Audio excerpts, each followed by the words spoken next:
राहतगंज नाम का एक गांव था। उसके आसपास में कोई भी हॉस्पिटल नहीं था। वहां पर हॉस्पिटल था तो सिर्फ डॉक्टर रितेश का। डॉक्टर रितेश इलाज के नाम पर गांव वालों से काफी मोटी रकम वसूलता था। वो काफी लालची था। डॉक्टर साहब देखो ना, मेरी बच्ची को क्या हो गया है, इसे बचा लो डॉक्टर साहब।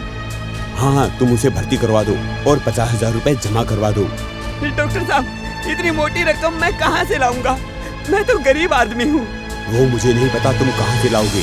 अपनी बीवी के गहने बेचो या अपनी जमीन, पर मुझे पहले पैसे चाहिए, उसके बाद ही इलाज शुरू होगा। इस प्रकार से डॉक्टर रितेश गांव वालों की मजबूरी का फायदा उठाता और खूब सारे पैसे ऐंठता था। एक दिन की बात है, गांव का मुखिया हरिया डॉक्टर रितेश के पास आया।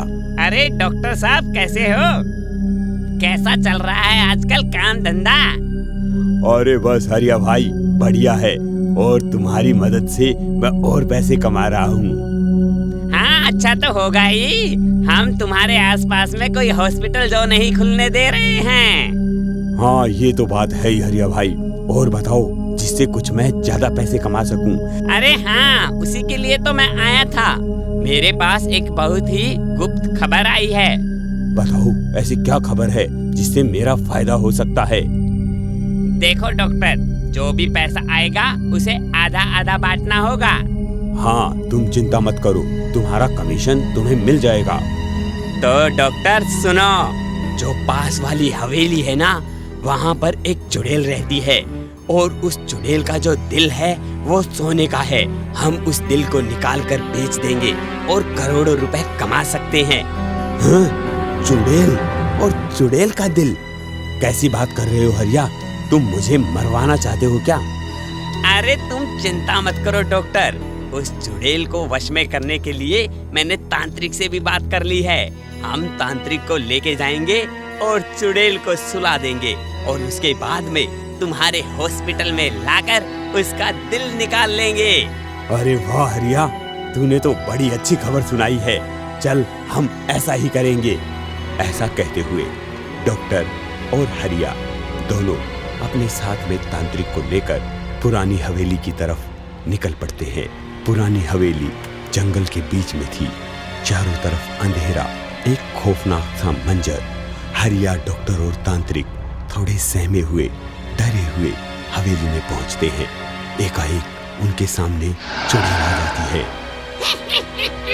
आज तो शिकार खुद चले आ रहे हैं, आज मैं तुम्हें नहीं छोड़ूंगी।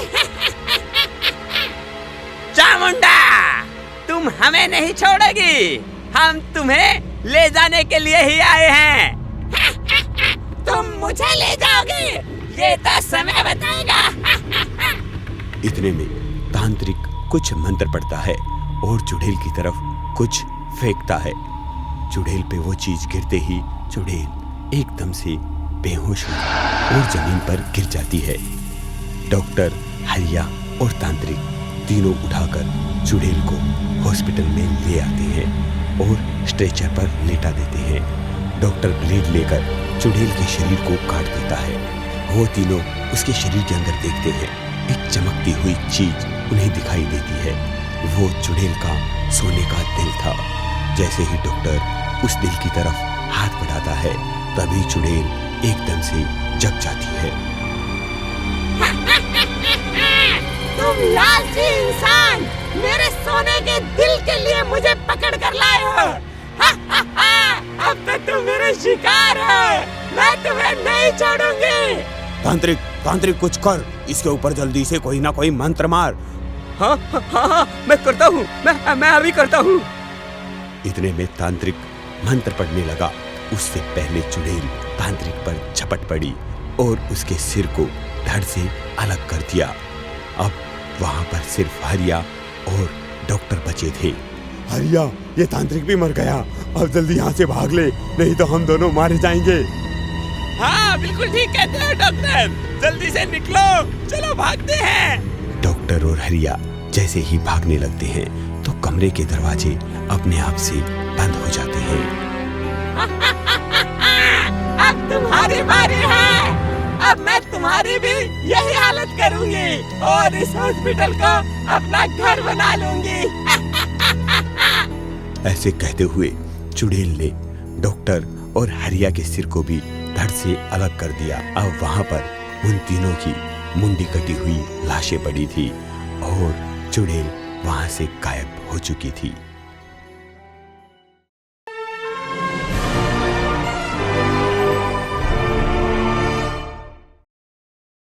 एक मनकपुर नाम का गांव था जहां रामू नाम का एक गरीब किसान रहा करता था। उस किसान के पास एक छोटा सा खेत था जहां वो बहुत मेहनत करता था। रामू के घर में रामू और उसकी पत्नी ही केवल रहते थे। वो दोनों बहुत गरीब थे। कई बार तो उन्हें बिना रात को खाना खाए ही सोना पड़ता था क्योंकि उनके पास 2 वक्त के खाने के पैसे ही नहीं हुआ करते थे। एक बार की बात है, रामू खेत में खेती कर रहा था कि अचानक से उसका कुदाल एक पत्थर जैसी धातु से टकराया और बहुत जोर से आवाज आई। रामू बहुत जोर से चौंक उठा।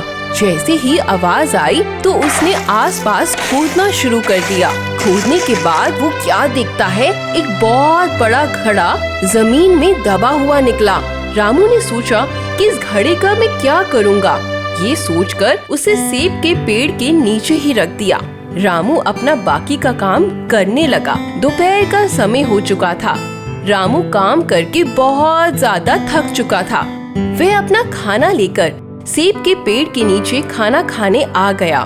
पर जैसे ही वो खाना खाने बैठता है, रामू क्या देखता है, वो पूरा घड़ा सेब से भरा हुआ था। तभी रामू सोचने लगा, अरे भाई, इस घड़े में इतने सेब किसने भर दिए? चलो छोड़ो, मुझे क्या, इतने अच्छे सेब, एक सेब तो मैं खा ही लेता हूँ।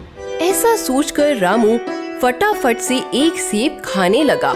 जैसे ही रामू सेब खा रहा था, तभी अचानक से एक सेब घड़े में गिर गया और देखते ही देखते घड़ा फिर से काफी सारे सेबों से भर गया। रामू बुरी तरीके से चौंक चुका था और समझ गया था कि ये कोई साधारण घड़ा नहीं है, बल्कि ये कोई जादुई घड़ा है। रामू तुरंत घड़े को लेकर अपने घर चला गया। घर आकर रामू अपनी पत्नी से कहने लगा, अरे सुनती हो, ये घड़ा कोई आम घड़ा नहीं। आज जब मैं खेती करने खेत में गया था, तभी ये घड़ा अचानक से उस जमीन से निकला। मैंने खोदकर इस घड़े को सेब के पेड़ के नीचे रख दिया और थोड़ी देर में ये घड़ा सेबों से भर गया। मैंने जैसे ही एक सेब खाया तो फिर से ये घड़ा सेब से भर गया। ये कोई साधारण घड़ा नहीं है। पत्नी रामू पर विश्वास नहीं कर रही थी। तभी रामू एक चावल का टुकड़ा लेकर जादुई घड़े में डाल देता है और थोड़ी देर में पूरा घड़ा चावल से भर जाता है। उसकी पत्नी आश्चर्य से उसे देखने लगती है और कहती है, अरे हाँ स्वामी, आप तो सही कह रहे थे। ये घड़ा कोई आम घड़ा नहीं है, ये तो जादुई घड़ा है। ये जादुई घड़ा रखेंगे तो हमारी तो किस्मत ही बदल जाएगी। मुझे तो लगता है अब हमें कभी भी भूखा नहीं सोना पड़ेगा। भगवान ने हमारी सुन ली है। दोनों बहुत खुश हो जाते हैं और रात का खाना खाकर आराम से सो जाते हैं। सुबह होते ही रामू उसमें एक सब्जी डालता है और एक सब्जी डालने के बाद वो घड़ा पूरी अलग अलग सब्जियों से भर जाता है।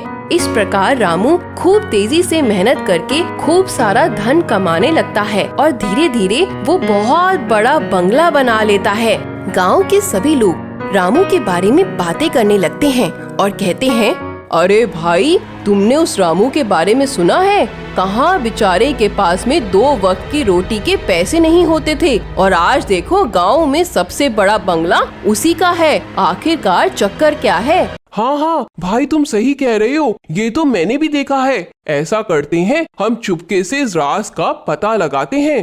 अभी गांव में 2 चोर रहा करते थे और वो चोरी करने में बहुत माहिर थे।